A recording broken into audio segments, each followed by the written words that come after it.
Hey, hey, hey, this is Sarah Noel Block, and you are listening to Tiny Marketing. This is the Uncut Summer Series, where you are getting the raw, unfiltered, unedited recordings from our interviews, webinars, and workshops. So sit back, relax, and enjoy the ridiculousness. Hey, gorgeous creatures. It is Sarah Noel Block, and you're listening to the Uncut Summer Series with Tiny Marketing. Today, I have Meisha and Joel coming back to me to reveal the entire conversation I had with them. So I am sharing the whole conversation that we had that was in, hold on, I'm pausing to check. Found it. Okay. They were in episodes 62 and 64, where we talked about building community with your events. So in those two episodes, we talked about the before, how to build community before the event happens, and how to build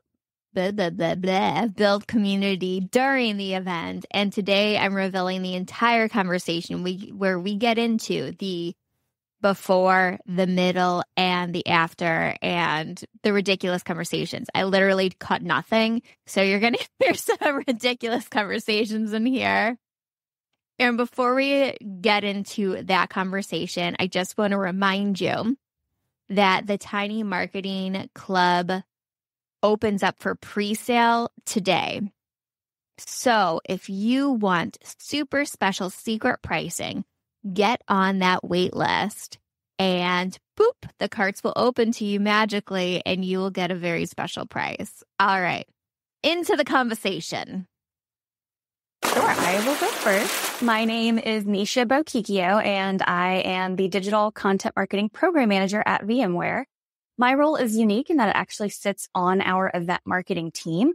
So all of the content programming that I create is really focused on repurposing and redistributing all of the fantastic content that our Explore event series creates. And also relevant to our topic today, I'm very focused on kind of connecting the dots from our Explore event audience and kind of introducing them into our broader event communities that we have.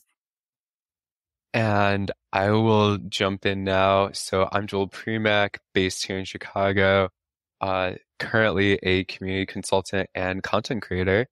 I have had the pleasure of serving and supporting a handful of communities, both in full-time roles and through my consulting business. Outside of that, I also host a podcast and on community-led growth and guest speak, did a 5-city tour with a company for in-person events in the fall of 2023 and really excited to be here today. So thank you, Sarah.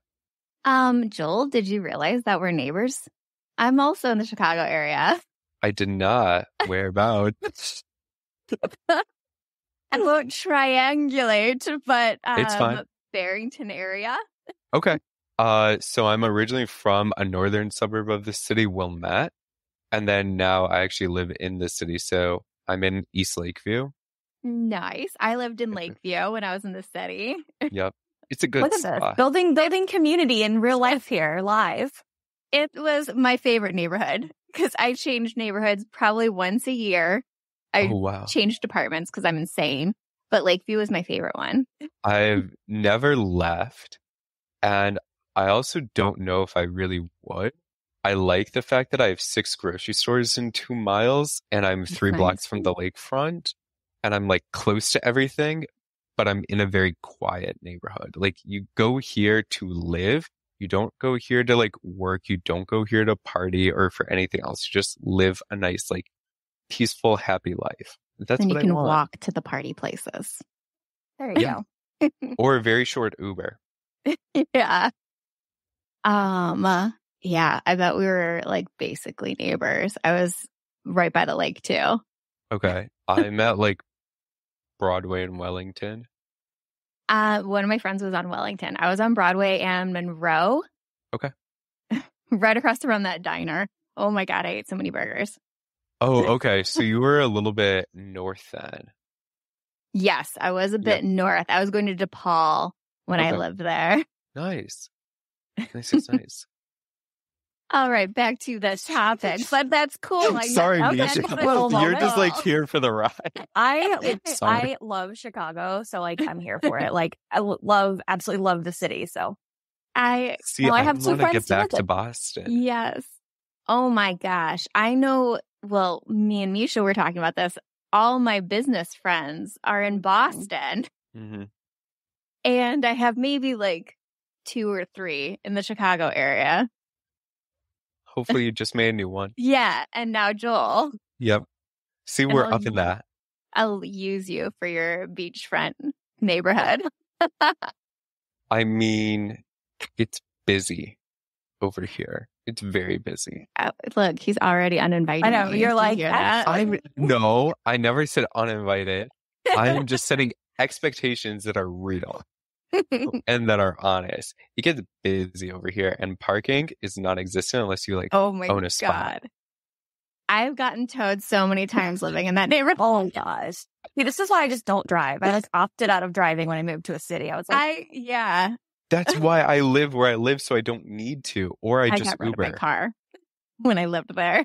Mm-hmm. You guys can meet up at the diner and go have some brunch burgers. Mm-hmm. Yes. Yeah, that would be an Uber. Okay. Mm-hmm. I can do that. See, Yeah, it would work. Then we can hit the lake. Yeah, after the lake. I'll be so bloated.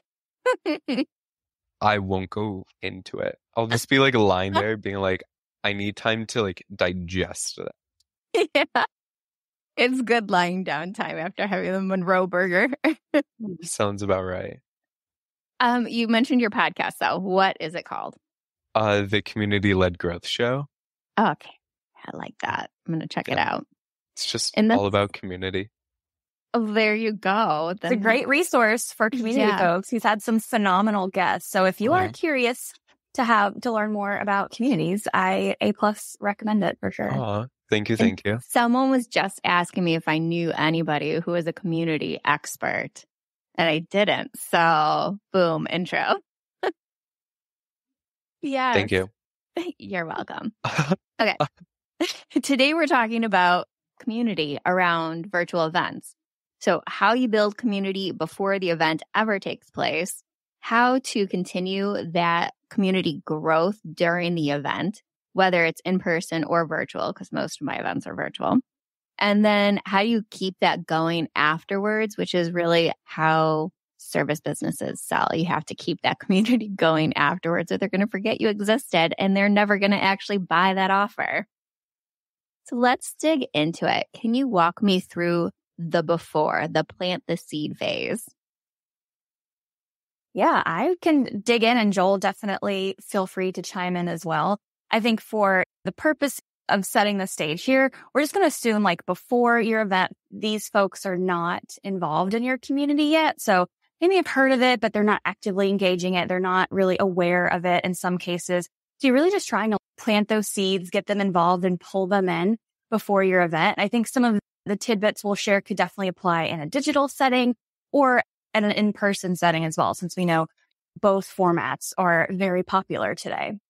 So I think one of the most obvious but very effective ways is to get folks involved in an email nurture. It sounds like not the most exciting advice, but it's so sexy. But it's the most effective. We know this, having an owned list of folks that want to hear from you. So I think my first tip would be definitely leverage your email list, get people on, whether that's your newsletter, whether that's somebody registers and you have a pre-event nurture series for if you have a big conference, or even if you have a VIP event where you're bringing folks together, or even a digital event. You have, when folks register, you have a few opportunities where they're open to hearing from you before that event. Go ahead and introduce your community. Let them know, hey, we also have this great community you can join. We might plug it during the event, but just so you know, here's some resources for you about this community that we have. So I would add into that and say, especially if you're going to go the email route is probably not my favorite. Okay. I'll be honest and say that. I get it that it's part of it, but it's definitely not my favorite. It's not the most fun thing for me. It doesn't get my creative juices flowing. It's just standard. But I will say, and I have done this before, of adding like a PS line after.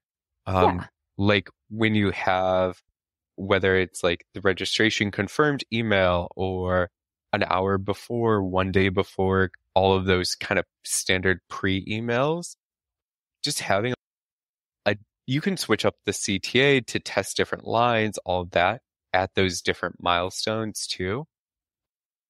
But having just like a PS line, plugging your community and explaining the value and how it connects back to the topic of the event. And is it where you have a dedicated channel on that specific topic or conversational space? Do you think that folks need a place to hear and connect with peers to dive deeper into it? Or is there like a hype place or like a channel for the event that like you all have and that you want folks to also join because you're going to drop like questions there or collect questions from folks through that space? There are different like things you can do, but make it, I would say, engaging and also explain like the value or like why it's relevant to folks. Don't just say like, hey, we have a community. Congratulations, you get one cookie for that. But like only communities, one. That actually might be too generous because like today communities are so what? If the There's a value's lot not of communities. Like you really sell me on it. Like to your point, Joel, it's like everybody is on board with the community train. Like it's kind of like, okay, I'm going to join another Slack group.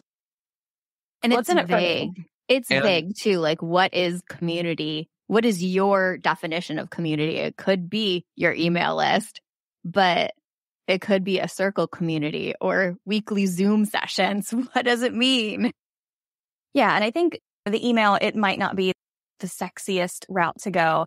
I think my examples were definitely not the best. It's still early. I'm drinking coffee. But I think to your point, Joel, giving it a creative take. Maybe it is just a quick PS line so you can drop the seed and kind of plant the seed early and then have a few more touches. I hate that word, but introduce it a few more times. I think you can get creative with it. It doesn't have to just be like, by the way, join our community and get a cookie. You can make it something that is fun and something that kind of catches people. And they're like, oh, what's this? And piques that curiosity. Let's pause here for 1 second. Joel, continue thought, and then we'll pause right here because I have extra questions. Sounds good.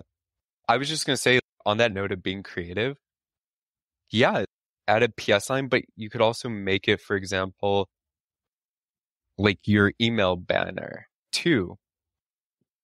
That can be a great place, whether it's actually in your like Gmail or Outlook, and just having a different creative banner at the bottom in your email signature block that also calls out like something big, of course, that's going to be relevant to folks both externally who maybe already are customers of yours or clients or highly aware of you. And maybe it's a great way to remind them of something big that's upcoming, but then also for those folks who are maybe more in that like prospect or just curious kind of bucket, it can be a great way to also showcase something of hopefully high value to them too.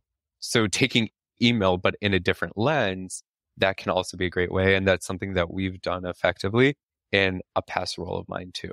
So now I will pause and say, Sarah, go back to whatever questions you want to double down into. Okay, 1 second though. On that, I have made that change to my signature. Yeah. And I add that CTA into my just standard email signature if I have an event going on or some sort of lead magnet that I want. And it's made a massive difference. I didn't it felt super passive, but it made a massive difference. But, just when we're I also added it to my social media cover photos. So whenever I'm doing a new event, I'll put that in the cover photo. Yeah. I definitely agree that how do I say this? some of these things that seem low lifts actually have the biggest impact because you're hitting people like when they can take action and when they are potentially most thinking about it. I know, for example, like we were really successful using a similar thing about changing like the creative banner and our email signature blocks in a past role around big things that we wanted to showcase. Additionally, and I would say in a different vein, another company I worked at actually ran ads successfully around promoting our community. And that was actually a really successful way to actually get folks to show interest into it, was actually just through ads and not really anything specific around the company. So just sharing like other things work, and community can be a great like CTA, but it's all, I would say, in the lens of being clear about the value, if that makes sense, and making it timely and or ideally relevant at the same time.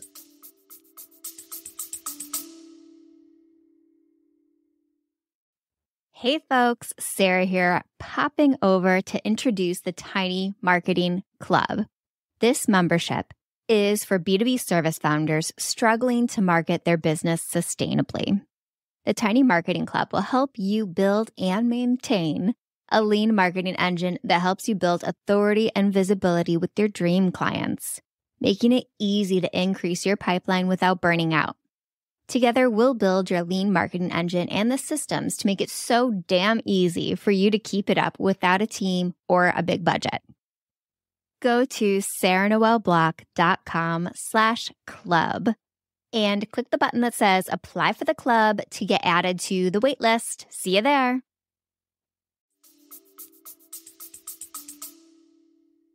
I like that. And we talked about email as a possible community element. What other places are great for community building them? Like circles, Slack, Facebook groups. What do you guys see today as like a relevant place to build your community? Can we give the marketer answer like, it depends? I think the most important part, and this is like a very like tactical thing, like where do you build your community? Like you have to go where your people are, which is very interesting because I will say I, in my past lives, have been a big fan of, I prefer communities in Slack because I work in Slack all day. I'm already there. That was just my preference. Now, unfortunately, I'm at a company that is going away with Slack, which I'm still coping with this information. So appreciate your thoughts here. But it's T's and P's. But it's hard now because all these communities that was very active in, I forget about it because I'm no longer in Slack. And it's like, how do you solve for those types of problems? So yes, go where people are.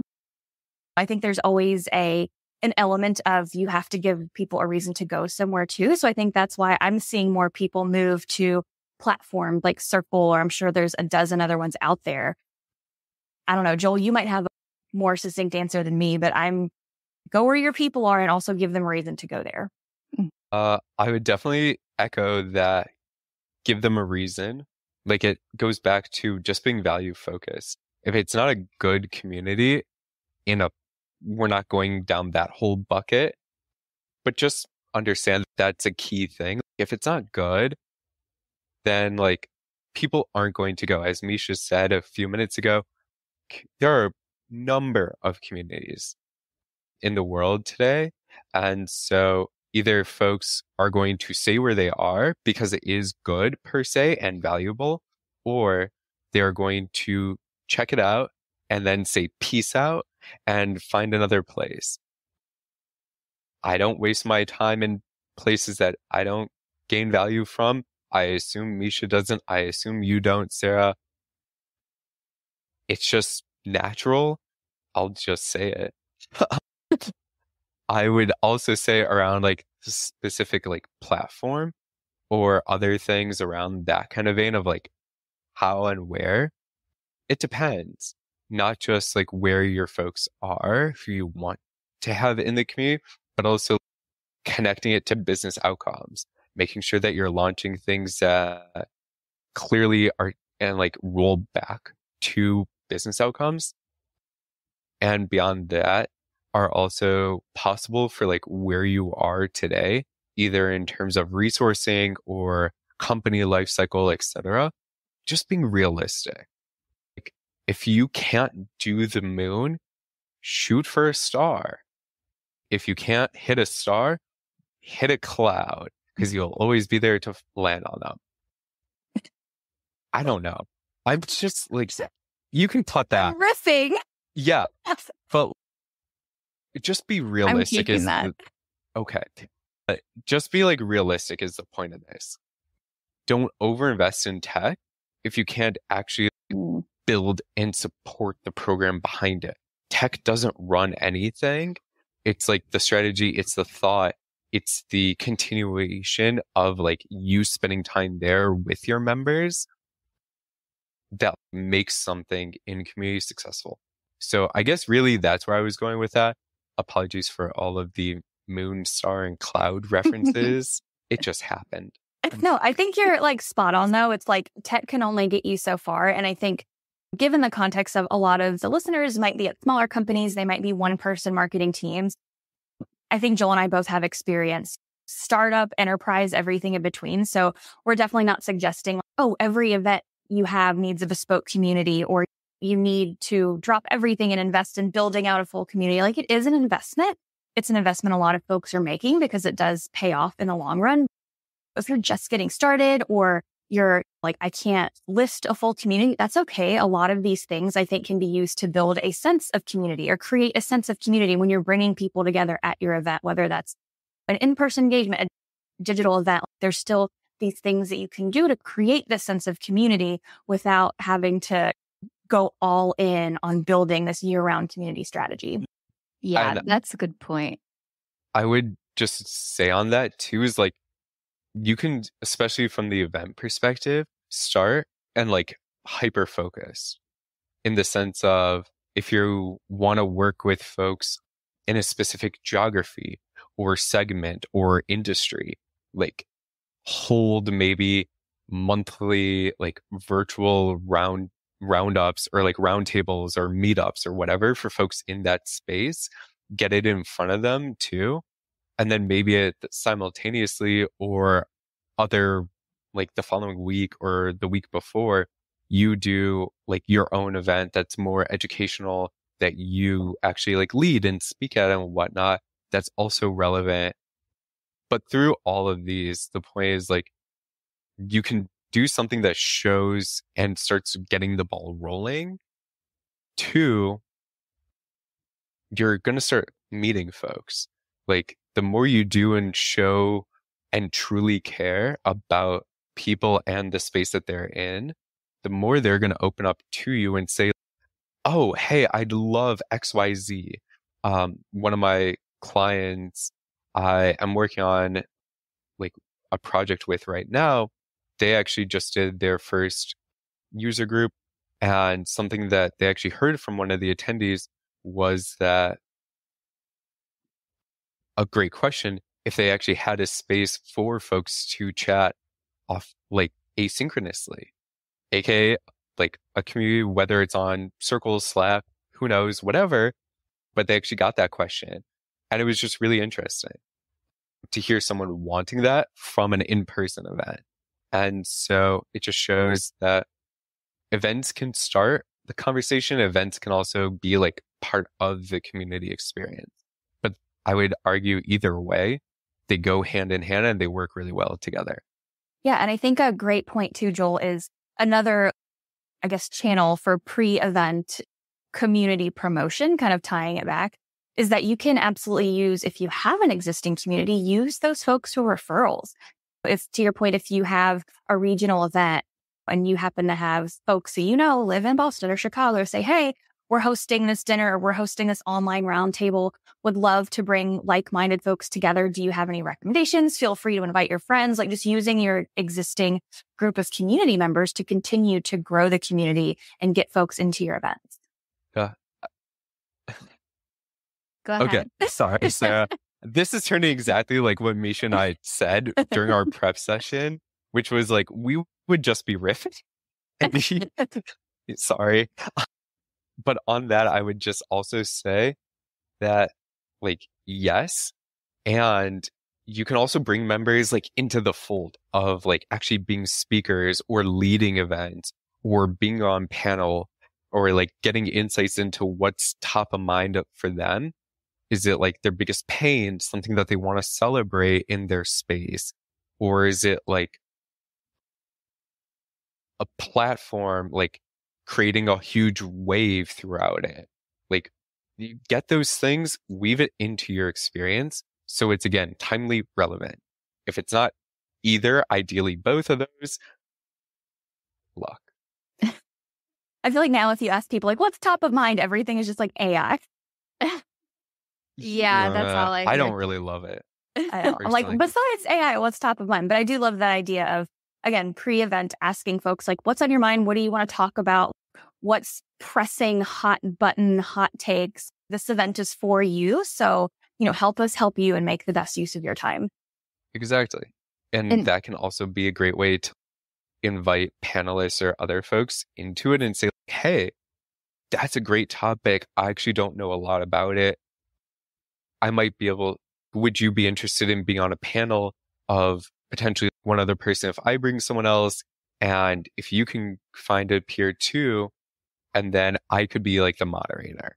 If you're like the community leader, the marketer, or the owner of the company, whatever, that could be like a really basic, but still impactful way to bring folks along for the ride, make more of that like one-to-one connection between those folks who you're engaging with, but also then humanize the event itself. So it's not just like you get 3 other people. So now you're up to 4 and you can promote them. You can send out like social packets for them, like all of those sorts of things. So it's just good. As long as I said one more time to really beat this horse, like it just has to be timely and relevant. That's all. And you're taking that relationship to the next level by giving them an opportunity to be spotlighted in that event. So that's just going to bring in more referrals, more promotion, because now you have multiple people promoting that event. And something I like to use community for pre-event is filling the event. So the easiest lift I've had that had a big impact on my event getting sold out is meetup groups, creating meetup groups that are hyper focused on a specific target audience for that event. And Meetup will fill those communities for me. It pushes them out to the right people. And then I just put those events on that Meetup group and they fill so easily. So that has been a really easy way to build community around the event, but also like gain awareness around it. Yeah. And I love the Meetup group too, because I've seen some in Boston or other areas. And I think an interesting feature is you can see who's coming to the event. A lot of times they'll preview like X amount of people have already registered or signed up or whatever. So it's social proof. But I think if you're not using a third party that gives you that visibility, small lift, but just like introducing people before the event. So whether that's if you're having an intimate online roundtable, here's the 10 other people that are going to be here today, or for an in-person event. Again, works better for smaller events, but hey, here's the people that are coming to tonight's dinner, and give them an opportunity to like connect and meet with folks before the event to break some of that tension of like awkward strangers in a room. And you're like, oh, I already know this is Sarah. Sarah, so nice to meet you in person. It gives them a little bit of that connection before the event. Yep. That's exactly actually what one of my community consulting clients does before our monthly dinners. So we'll spin up a specific and private space for all of the attendees of that dinner. And then I'll share out the names, titles, companies, and LinkedIns of all of the attendees, usually 24 to 48 hours in advance of the event. And people exactly like just get to meet, check it out. One time specifically, I remember someone was really surprised to see another person from their same kind of industry. I was like, yay, happy coincidence. Glad this worked. That's really good advice. I love that idea. And I haven't even thought about doing something like a dinner. It's so, I love a good dinner. yeah, it's such a good idea. And it's so personal. Meisha, that's what we'll do when we go international. It'll just be like 10-person intimate dinners. I love those That's a types good of events, idea. though. It's like I just prefer to sit and have like long, deep conversations with folks versus at a lot of your bigger events. Sometimes they'll do the everybody happy hour, and that serves a purpose too, for sure. But I definitely love like a good, let me just get to know 5 people super well and their role and their problems and challenges versus speed date, try to meet 20, 30 people in an hour. That's a good like introvert event too, where you can have those intimate conversations. Yes, for sure. Mm-hmm. All right, let's dig into the middle part, the community during the event. How do we get more engagement and help people build relationships with each other during either an in-person or virtual event? I will speak from the in-person event perspective, just because I happen to be on an event team. We do work on a larger event conference. So some of this might not translate to some of the smaller events, but you can certainly take your own spin on it. But one thing that we do support is at our event. Our event, also, I know Inbound does it. Content Marketing Institute does it, 2 of my favorite events. They have dedicated spaces for their communities at the event. So they have, whether it's a dedicated physical space, they might have dedicated events outside of the primary event, little happy hours, a dinner, that kind of thing.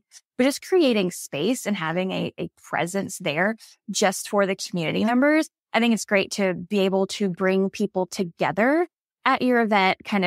It's almost like a reunion, right? Like I feel that way whenever I go to Content Marketing World. It's like a big reunion with the people I see there every year.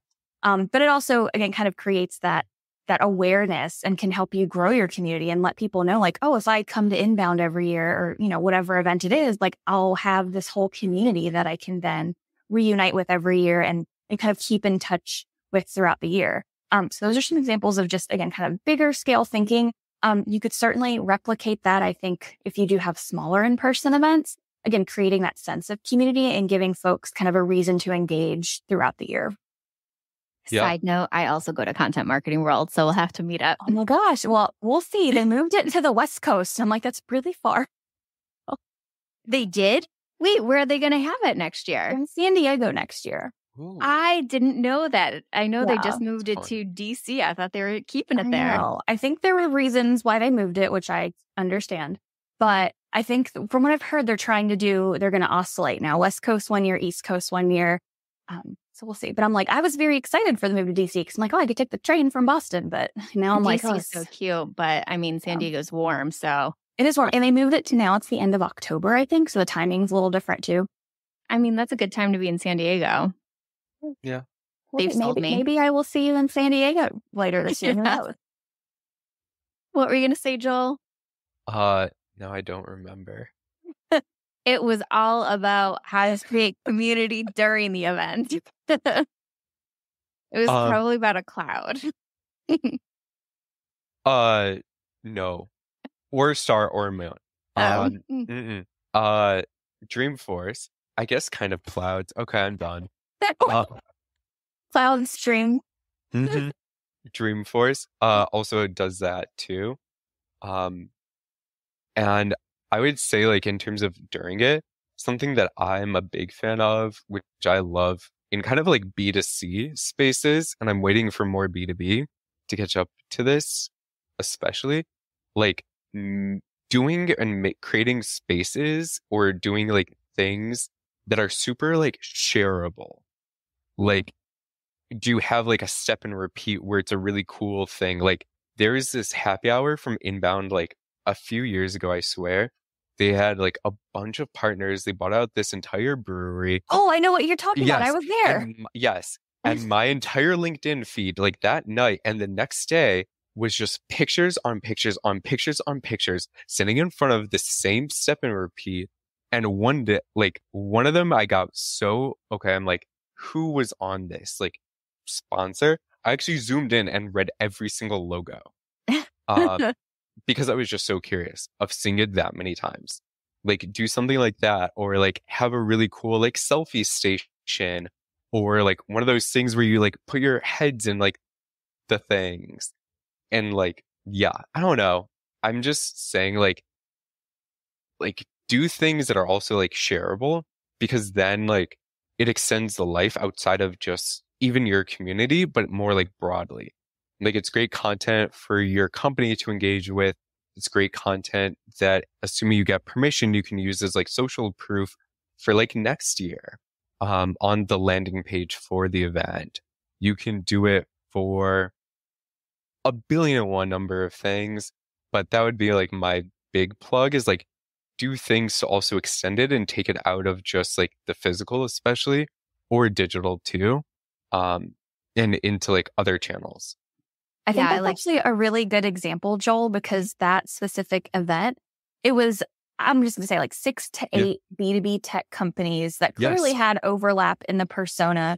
So it's a good reminder that even if, you know, you might be a one-person marketing team, you might be a startup, you might be just exploring the power of events and community, you don't have to do it alone. You can partner with other folks, whether that's formal partners through integrations or just kind of your friendlies that it's like, oh, we don't really compete, but we overlap, you know, some in who we're going after.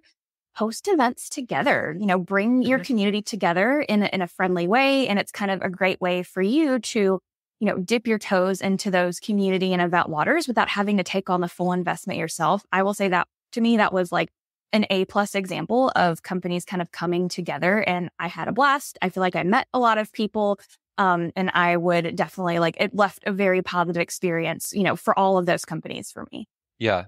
On that, my like one asterisk with that would then just be figure out like who or how the post-event experience is going to be owned by.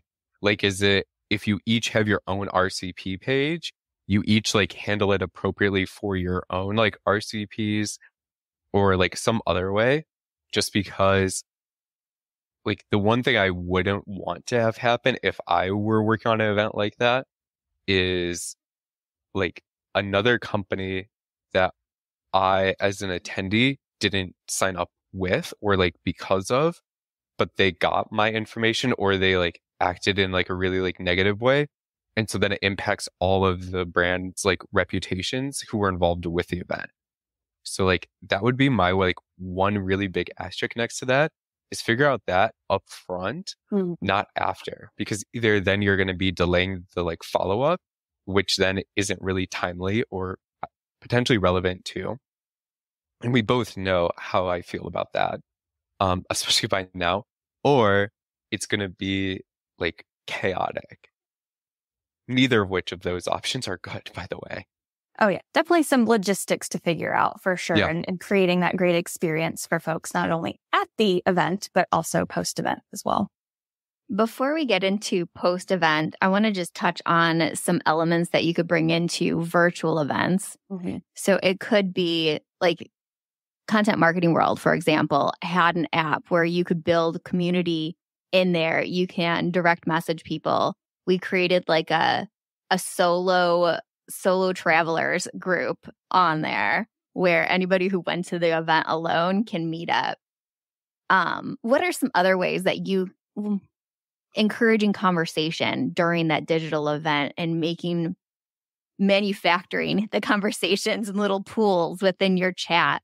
Do you guys have anything that I haven't thought of for building community on a virtual platform?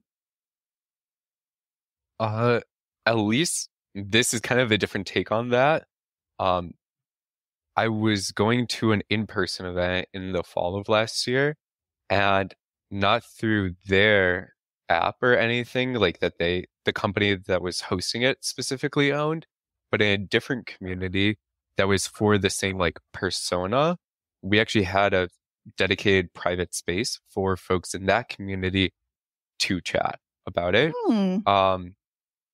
And I guess the reminder is like, to me, it wasn't top of mind or something that I wanted to do in their formal space.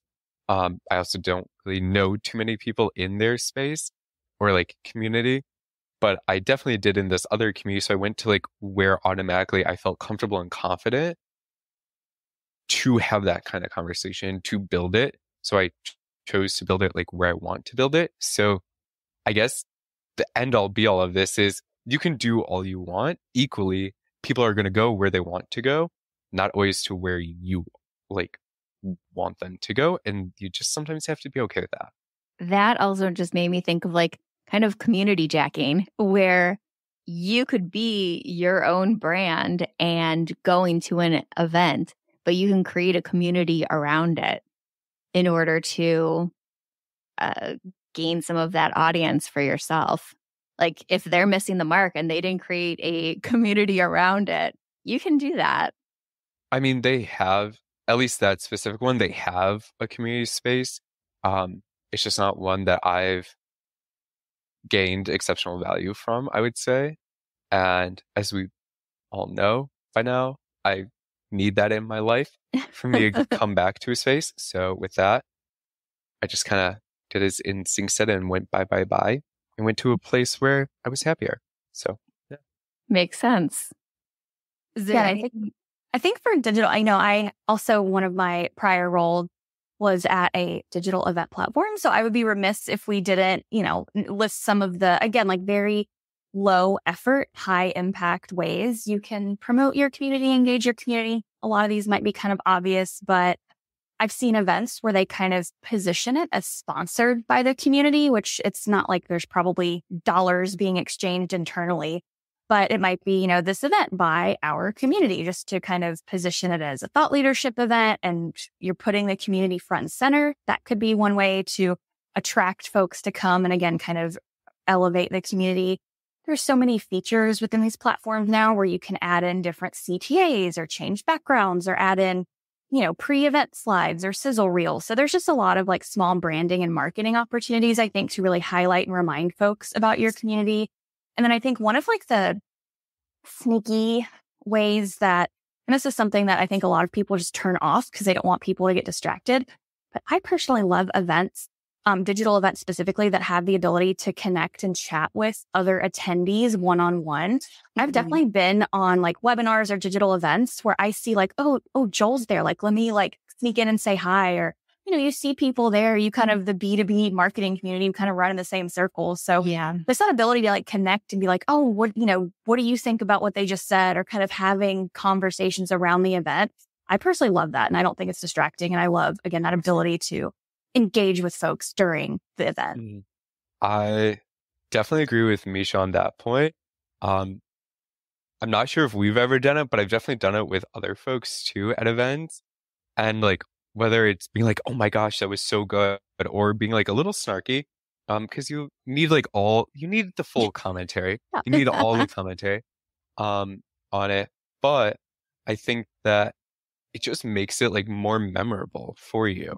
And like, there's someone else who you're engaging with. So you also are staying like more engaged in the content itself too, I would say is part of it. And I totally blanked again on something else I was going to say. This is so bad. I'm so sorry. I think another like hack for your digital events too, just to again, like on the theme of during the event, trying to connect people, trying to continue conversations, like obviously prompt people to use your chat. That's like digital event management one-on-one, but definitely like encourage people like, hey, do you want to connect? Keep the conversation going, drop your LinkedIn. People love it. It's like such an easy thing to ask people to do. And then once somebody does, you'll get a flood of 100 people, and then they're going and connecting with each other and, hopefully commenting on each other's content and building those relationships, which is awesome. I just remembered to Meisha's point earlier about branding events as like presented by or whatnot, like their community. I've almost gone the extreme other way of it's not the companies at all. It's solely the communities. And then it's just like everything. It's like completely A to Z rebranded community. Nothing from the company, ever touches that person during that experience, like end to end. And I think it's like good in a lot of ways, excuse me, because it just makes people feel like more relaxed. Like they know that there's not anything like coming down the pipe. It's just you're not value. like, oh, there's another post to that email I'm going to have to unsubscribe to trying to sell me on XYZ software. Exactly. Yeah. You get your walls up when you know you're going to be sold to. Exactly. So I think that helps. And it also opens up, especially from the company perspective, like the who, the what, like all of it, because it's not always having to be tied back directly to like your product specifically, to your customers, to your exact prospects. Like you get more bandwidth because it can be related to helping folks just be successful too with their careers, especially in like the B2B space. And like people, especially now more than like in the last like 20, 50 years, like are changing companies like so many more times. So therefore, if someone has a positive experience continuously like with your company, like they could really be a multiple time buyer, even in a relatively short amount of time. That's true. And I wouldn't undercut or undervalue like that sheer monetary value of like, I know from a past experience, like someone who was a multiple time buyer at a company I worked at, and I found out about it through being in the community. I built a relationship with the person. They told me. People internally didn't know. So. Yeah, I was doing a strategy session with a client not that long ago, and they were telling me that almost all of their new work comes from someone bouncing to a new company and bringing them along. So it's really undervalued. Keep maintaining that relationship with people as they transition. Just having their email address, you're going to lose them. You need to have them attached to you in multiple ways. Well, but I would also say it's like, I don't know. There's an element of when someone bounces like jobs, like don't just say like hi floating up kind of thing. Like be thoughtful, please. Like the worst thing, imagine if you got the note that you were about to send. Would you be like, oh, this is really great? Or like thank this person because it's just like a congrats kind of note where it's just like super light, nothing crazy? Or would it make you roll your eyes? Like I've definitely gotten some that like just made me roll my eyes. I'm like, I'll respond because I'm nice, but I don't expect anything from this. And it's exactly true. Like most of those come in the form of things from my podcast that I host, not so much like business, thankfully. But nonetheless, like if someone got some of these messages that I've gotten, there would be many more eye rolls in the world. Give me an eye roll message example, please. My favorite, most recent one was someone sent me, "Hi Joel, I saw you recently started a podcast. I'd love to learn more about it." There was also no period after the learn more about it. That's just one. Two, recently, like, yeah, in the last few years, they've given, and three, just do better. Like, look at the caliber of guests who I've had on my show. If you think that you, like, with that little dinky pitch or thing is ever going to make it into a lineup with people like that, like, I don't know what to do other than say, like, best of luck to you. Because it's not. I know we're a little off the rails, but I do have a very recent eye-rolly thing since we're on the topic. Like next up, Sarah, yours. So yeah. Just the LinkedIn connection request. And it's like, I get it. I'm not the best at always sending personal messages. If I see we have 100 people, in comment, I'm like, we're probably running the same circles. But, I try to, put out a little note like connecting from XYZ community, or I see you're also a B2B event content marketer or whatever. Just the messages I get sometimes, I'm like, oh, you did zero work. So I got one literally like checked it last week and it said, Meisha, notice you are following XYZ tech company that has nothing to do with your job. I'm not going to say the name of the company. Thank you. Would you be open to an intro call and demonstration? Would love to show you the latest. Thanks. Because I follow your page on LinkedIn. Now I want a demo. And naturally, did you not know that? That one I was like, let me dig this up because I just saw it. And it's like, I have feelings. Clearly. My cringes are pretty similar to that, where it's like a 300-word message on LinkedIn just telling me all of the places that they have gotten guest posts or whatever. You know, it's always some SEO company. It's like, I can get you featured in blah, blah, blah, blah. But those long, drawn out template messages aren't going to work. I don't want to read them. I don't want you to sell to me, and I don't know who you are. I love that someone spent 300 words when I get maybe like 50 and they're still just as bad. It just adds They're just different. bad. You can be terrible with 50 characters. You can be terrible with 300 characters. You can be terrible with 500 characters. If your content isn't relevant and timely, it sucks. Mm-hmm. Boom. Okay, now we're done. Full circle. God. Literally. So we have to get to post-event. This is like arguably the most important part of the experience. Post-event. You are right, Meisha. Let's talk about post-event community, because you cannot maintain your relationships with your event attendees if you don't have this piece. Let's talk about it. Okay. Do it. Yeah. I'll start with this of like, share it. Literally put it on demand. It is not hard. You should be doing it already, unless it's like, okay, in person, like dinners, don't record those. That'd be creepy and weird. And like intimate roundtable things, either be like extremely mindful of it and let people know, or don't record those either. But if it's like a webinar, if it's a panel, if it's a fireside chat, if it's like you presenting on something and it's like 40-minute presentation, 20-minute Q&A, like record. And I'm going to say this a million times.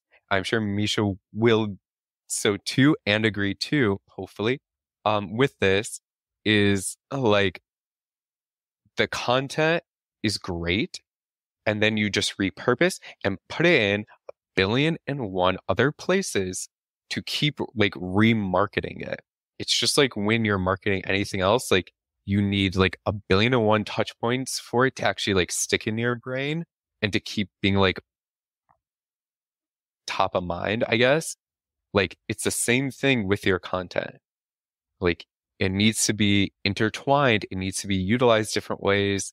It needs to be valuable and like shared out continuously and in different formats. Like make a quote card, get a like 30-second video clip, drop 3 great takeaways in a LinkedIn post. Like do all of them over like 3 weeks following it, and like just do that. Like it's not hard. It's not hard, but it is hard. I will say, like, it's not like it's just like, go do these things. Like, it's not.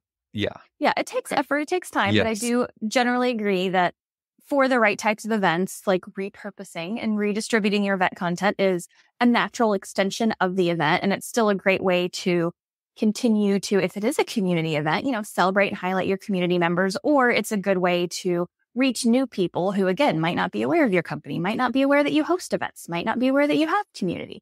Mm-hmm. So totally like +1 that. I think to go back to my very boring first recommendation of email, still a great way to reach people, even post-event. So I think having a very thoughtful post-event, you know, communication strategy where you can introduce the community is always nice. And I think, now I'm having that. I just forgot what I was going to say a moment. We're full of them today, Joel. This is why we're friends. Yeah. Oh, okay. So now I remember.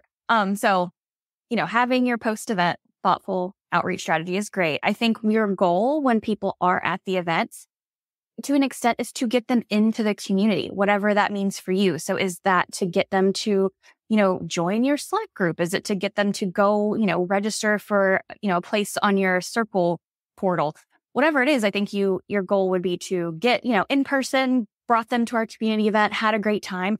Great. Let's keep the conversation going. Please join us throughout the year. This is just like a sneak peek of what you can expect. So definitely whatever like that means for you, you know, post event, you know, try to get people into your community. Mm-hmm. From that, I would say especially for like in-person events, I've done this. You can do it during, but also after too, is like take pictures and share it out. Like you can share like, thank you so much for like everyone like loving the buzz right now in the room. Like that's kind of during. Then you can do like, thank you so much for everyone who came out today to XYZ thing. They can do like a third one on like interesting conversations you heard or like participated in, or if it was a somewhat larger and there were actual like formal takeaways, like do some of that stuff too, but like humanize it like with the pictures. Don't just like tell people, but like show people, I would say is a big thing. And for other like virtual events and pushing people into like a community, um, just like, how do I say this? Make it like smooth, like make the process smooth, make it easy for folks. So it's also not like 28 steps. Don't make it like painful, because it's just like when you're signing up for anything else and you have to do like more and more things, it's just every opportunity is another step for someone to like drop off essentially. So be mindful of that too. I'd encourage, instead of like gathering every single thing under the sun about them up front, maybe wait a little bit, just a little bit. One of my clients does these CFO sessions where they have a CFO dinner, and they always write articles about like the inner circle insights that come out on finance. So, and they do articles on that. And I always thought that was really interesting. And you're getting to just like be a fly on the wall in this really important conversation.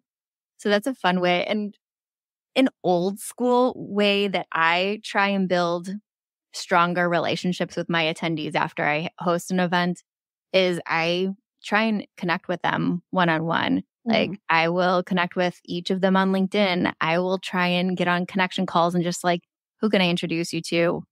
Like what would be helpful for you at this season? Yeah, I think that's an important like thing to keep in mind is, you know, I think communities, a lot of people think scale, growth, have to do everything. It's like, I feel like it's more impactful when it is that one-on-one. Yeah, especially if you're a service business, because they are like, when they are buying something, they are buying you as a person. Like they have to actually like you and trust that you know what you're doing, and building those one-to-one relationships are the best way to do that. No, not at all. Treating humans like humans? What? I know, right? Yeah, So that'd be crazy. How do we scale that? Yeah, well, that's like I went AI. As I have like an example. I went to an event last fall. It was a small like in-person dinner for like event marketing people. Had a great dinner, great conversation, and then a couple months later, like the person who runs the community has, you know, stayed in touch via LinkedIn, you know, just has been building that relationship. And then they reached out at the end of the year. Hey, you know, I remember based on our conversation, you mentioned this. Would you be interested in being featured in an article? Like very one-to-one type stuff. But I do think that's so important to keep, you know, that relationship going throughout the year. And it's a good way to also, you know, tap your community members for, you know, your own content, right? Like user-generated content. That's so powerful. You know, it's not what I think. It's, you know, let me tap my community and get some insight from them. So that was an example of, you know, to your point there, that kind of like really human experience. I'm like, wow, okay, like they do care about me as a person in this community, not just, you know, growth at all costs. Yeah. I think it makes a massive difference. Like, okay, I actually want to be friends with you as a person. I mean, at least in my experience, whether full-time or consulting, I've pretty much had content creation as part of every role. Whether it's events, social, newsletters, blogs, like been there, done it, pretty much all, except for paid. Paid I've done once and I don't love it. Sorry. It's just not my thing. I hate paid too. I don't hate it. I want to be very clear. I hate doing it. I think it works. But it's expensive. It is expensive. But at least from my perspective, like I don't think that you really have community truly like yet until folks actively want to participate in stuff with you. Like, it's about the feeling of making them like feel connected and like wanting to do something and like go down the path with you, whatever it is. And so from my perspective, whether it's like content for an event, a blog, quote card, whatever, like if none of that's happening yet, like you need to spend more time, you need to get closer to your members. Or else like what you have, I would probably just argue is like an audience, not an actual community. Yeah. Yeah. There's a distinct difference there that I don't think a lot of people recognize. Like, consumers of your content aren't necessarily your community. Mm-hmm. They're just students. Is there anything else you guys want to add before we wrap up? I will just plug, some companies that we have talked about. And if other folks have great examples, share them. I think we're all marketers looking for inspiration, but huge shout out to my Content Marketing Institute peeps. I went to Content Marketing World a few years ago as a solo traveler here by myself, and I just felt so welcome by their community. And now I'm like a huge advocate for them. I think they do a great job. HubSpot always is example of great marketing, Dreamforce, a lot of, marketing tech company examples, but I think they do a great job. So if you are looking for inspiration, those are definitely good companies to kind of check out and see what they're doing in the community space. And I'm sure you have other examples too, Joel. Yeah. I'm totally blanking on the name of the event, but I always hear about it every year. It's Six Senses in-person one. And I want to say is in like Arizona, but it's really interesting, like their whole strategy and thoughts behind it. So huge shout out to Six Sense. Others, I would say, I love Lattice's like virtual event every year, RFH, virtual. And what other ones do I look forward to? I don't know. I'm gonna have to think more. I didn't plan that.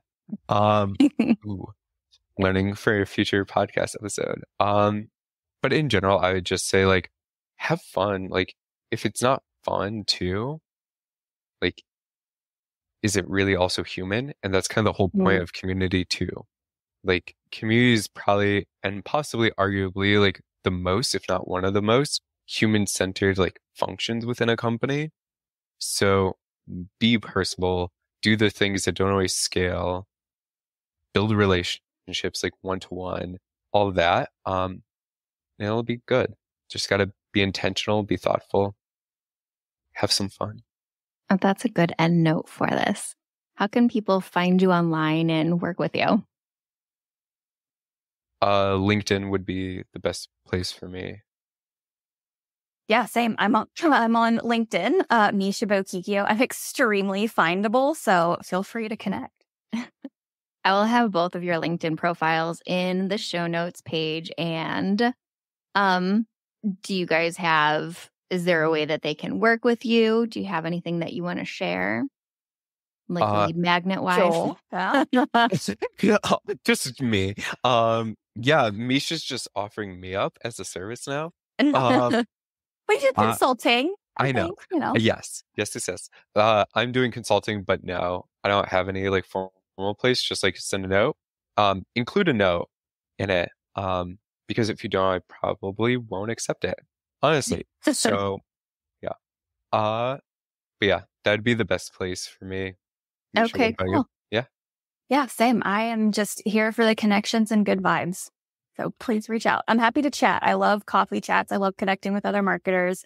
I freelanced for a long time. I did grad school, and now I'm happily doing nothing on the side. So let's just have a coffee chat and chill.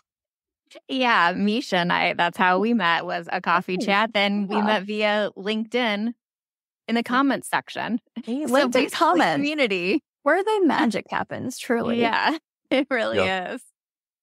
All right, thank you. If you enjoyed this episode, please remember to subscribe wherever you listen to podcasts and rate and review. But most importantly, tell your friends. share this episode with a friend so other people know about Tiny Marketing and our Uncut Summer Series. I will see you next week with another great one.